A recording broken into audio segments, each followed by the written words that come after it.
This is how to make kombucha. So I kind of did a couple steps without videotaping because it has to cool. So I used this.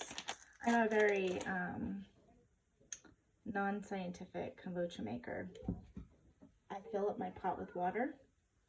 I put as many tea bags as I want in there. I boil it for a couple seconds, turn it off, stir in a cup of sugar, and let it cool. However, if you want to be more scientific, I will try to figure out how to post on YouTube a picture of something. So there's like, you can do 1 gallon with 3 to 5 tea bags and 3/4 cup sugar. So there are like measurements that you can follow. This method works for me. I don't like measuring anything. The only thing I measure is the sugar. So basically you make a sweet tea, which is what I've done here.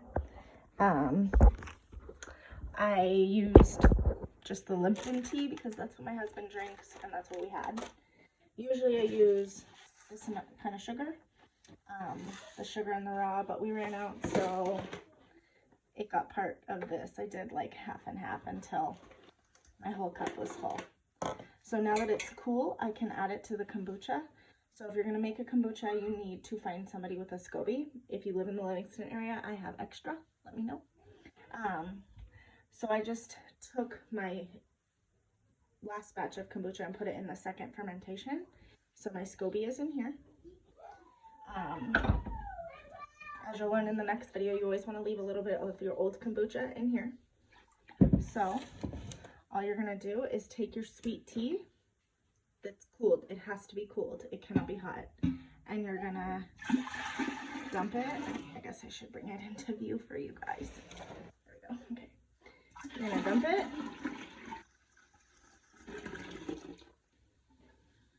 You can filter it if you want. I filter it the second fermentation and then I filter it again when I put it into bottles, just because I feel like this is like the hardest thing to filter. Everything else is smaller containers.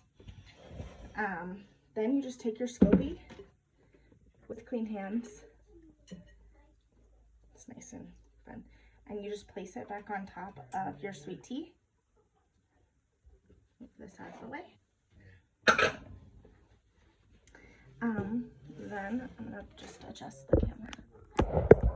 There we go. Oh, no, that's not going. There we go.